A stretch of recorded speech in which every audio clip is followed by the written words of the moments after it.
Hi everyone, welcome back to my YouTube channel. This is C Anupriya Laddha. आज के video में हम बात करेंगे कि आप में से किसी का मुझे कमेंट आया था कि आप घर का काम और पढ़ाई और बच्चे के साथ आपने पढ़ाई कैसे मैनेज करी।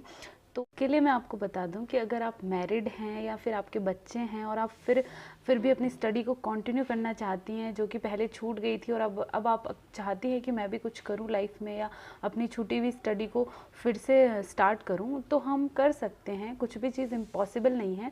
हमें थोड़ा सा टाइम को प्रॉपरली मैनेज करना पड़ेगा क्योंकि घर की रिस्पॉन्सिबिलिटी भी रहेगी, बच्चों की रिस्पॉन्सिबिलिटी भी रहेगी। आप उन्हें नहीं छोड़ सकते हो। उसके अलावा आपको टाइम निकाल कर पढ़ना पड़ेगा। तो इसके लिए आपको प्रॉपर टाइम मैनेजमेंट करना पड़ेगा कि किस टाइम पे कौन सा काम करना है और कब आपको पढ़ाई करना है। तो सबका घर का काम करने का रूटीन और सबका अलग अलग टाइमिंग होता है। तो मेरा क्या था कि मैं जब मेरी डॉटर सुबह स्कूल जाती थी, एक तो वो मुझे टाइम अच्छे से मिल जाता था पढ़ाई करने का। 4-5 घंटे वो मुझे अच्छे से एकदम प्रॉपर मेरी स्टडी के टाइम, तो उस पीरियड में मैं बिल्कुल टाइम वेस्ट नहीं करती थी और केवल पढ़ाई करती थी। और जल्दी जल्दी सुबह घर का काम सारा फ्री करके देन फिर मैं जैसे ही मेरी डॉटर स्कूल जाती थी और मैं पढ़ने बैठ जाती थी।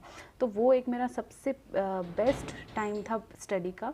और दिन में जब मेरी डॉटर वापस आ जाती थी तो उसको खाना खिलाया एंड देन फिर जब वो सो जाती थी तो उस टाइम पे भी मैं अच्छे से पढ़ लेती थी क्योंकि मुझे क्लासेस करनी रहती थी और उसके जागते हुए या फिर उसके घर पे रहते हुए मैं क्लासेस नहीं कर पाती थी। तो जब वो स्कूल जाती थी यानी कि घर पे कोई नहीं होता था, एकदम पीसफुल एनवायरनमेंट होता था, उसमें मैं क्लासेस कर लेती थी क्योंकि उसमें समझना रहता था मुझे। तो इस तरह से मैं क्लासेस उस टाइम पे कर लेती थी और दिन में जब वो सोती थी तब भी कोई क्लास बची हुई होती थी वो कर लेती थी। एंड देन जब शाम के टाइम पे वो घर पे ही रहती थी या फिर शाम को सारा घर का खाना बना के फ्री होके मैं देन फिर मैं जो पढ़ा उसका रिवाइज़ करती थी क्योंकि रिवीजन में मुझे इतना डिस्टर्बेंस नहीं होता था। जो पढ़ा हुआ उसी को रिपीट करना है या फिर कुछ क्वेश्चन प्रैक्टिस करनी है तो लिख लिख के करना है तो वो कर लेती थी। तो इस तरह से मैं 4-5 घंटे दिन में निकाल लेती थी एंड 2-3 घंटे शाम को निकाल लेती थी। इस तरह से मेरे 6 to 7 आवर्स की स्टडी डेली हो जाती थी। एंड आपको डेली यही रूटीन रखना पड़ेगा, बीच में आपको गैप नहीं करना है जैसे आज पढ़ लिया कल नहीं पढ़ा, ऐसे नहीं होगा। या तो फिर आपको प्रॉपर डेली कंटिन्यू पढ़ना पड़ेगा, तभी आप 6 to 7 आवर्स की स्टडी और आप अच्छे से मतलब कोई भी स्टडी कर रहे हो उसमें प्रॉपरली आप उसको कर पाओगे या उसको प्रॉपरली आप उसको रिवाइज और सिलेबस को कंप्लीट कर पाओगे। और ब्रेक कर करके आप पढ़ाई नहीं कर सकते। तो मेरा डेली का यही रूटीन रहता था, एक दिन भी मैं स्किप नहीं करती थी। और मैं बाहर बहुत कम जाती थी। बहुत अर्जेंट है कि मुझे जाना ही है या फिर मेरा कुछ अर्जेंट काम है, काम तो बहुत सारे रहते हैं, लेकिन इसमें मेरे हस्बैंड का भी सपोर्ट था। उन्होंने भी मेरा बहुत सपोर्ट किया क्योंकि जो काम मेरे बिना हो सकते थे यानी वो कर देते थे उसको। अगर मेरा जाना ज़रूरी नहीं है तो वो कर देते थे, मेरे को ज़्यादा डिस्टर्ब नहीं करते थे।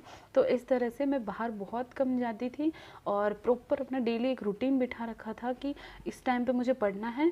और जिस दिन अगर मेरी डॉटर की छुट्टी होती थी यानी कि जिस दिन संडे होता था या कोई भी मतलब नेशनल हॉलीडे या कुछ भी स्कूल में छुट्टी होती थी तो उस दिन मैं अपना घर का जो भी बचा हुआ एक्स्ट्रा काम होता था वो सारा निपटा लेती थी, ताकि मुझे फिर जब उसके स्कूल वो जाए तो उस टाइम पे मुझे कोई डिस्टर्बेंस ना हो। क्योंकि काम तो रहता ही है घर में, इतना सारा इकट्ठा हो जाता था काम। तो या तो मैं वीकेंड्स पे कर लेती थी संडे को वो सारा काम। उस दिन थोड़ा पढ़ाई कम होती थी बट इट्स ओके क्योंकि मैं डेली कर रही थी तो फिर मुझे इतना फ़र्क नहीं पड़ रहा था। तो मैं जिस दिन भी वीकेंड्स होता था, संडेज़ या फिर कोई और छुट्टी होती थी, उस दिन जो भी मेरा एक्स्ट्रा काम पेंडिंग होता था घर का वो निपटा देती थी। एंड फिर बाकी की जो नॉर्मल डेज़ में जब वो स्कूल जाती थी या उसकी छुट्टी नहीं होती थी तो वो मेरा पूरा स्टडी का टाइम उसमें मैं अपना स्टडी करती थी। तो इसी तरह से मैंने अपना पूरा सिलेबस किया है। एग्ज़ाम टाइम में मैंने थोड़ा सा अपना टाइम स्टडी टाइम बढ़ा दिया था, जैसे नाइट में भी लेट नाइट तक वो सोने के बाद भी पढ़ती थी और सुबह मॉर्निंग में भी जल्दी उठ जाती थी क्योंकि वो सोती रहती थी तब तक मेरा थोड़ा सा जो भी पढ़ना होता था रिवीजन वो कर लेती थी। एग्ज़ाम टाइम पे थोड़ा सा मैंने टाइम आवर्स अपने बढ़ा दिए थे। बाकी जो डेली रूटीन में मैं ऐसे ही पढ़ाई करती थी एंड ट्रस्ट में मैनेज हो जाते हैं आपके, बस आपके अंदर करने का जुनून होना चाहिए कि अगर आपको करना है ना तो आप टाइम तो कैसे भी निकाल लोगे और टाइम मैनेज हो जाते हैं। अपने पास 24 घंटे होते हैं और अपने को सिर्फ 8 घंटे निकालने हैं उसमें से पढ़ने के। तो अगर आप 6 to 7 आवर्स की स्लीप भी लेते हो प्रॉपर तो भी अपने पास बहुत सारा टाइम होता है। और 6 to 7 आवर्स आप धीरे धीरे शुरू करेंगे, शुरू में 2-3 आवर्स, फिर 4-5 आवर्स करते करते आपका ऑटोमेटिकली आपका रूटीन बैठ जाएगा और आप ऑटोमेटिकली उस स्टडी पैटर्न के अनुसार आप सेट हो जाओगे और आप ऑटोमेटिकली ही आपकी पढ़ाई और आपका जो आवर्स है स्टडी आवर्स वो इंक्रीज़ होते जाएंगे। तो डेफिनेटली टाइम मैनेज कर सकते हैं हम। तो मैं भी इसी तरह करती थी। So I hope you like my video. अगर आपको और कुछ और मेरी स्टडी रूटीन के बारे में जानना है या कुछ भी किसी भी टॉपिक से रिलेटेड जानना है तो आप मुझे कमेंट करके बता सकते हैं। तब तक के लिए बाय बाय।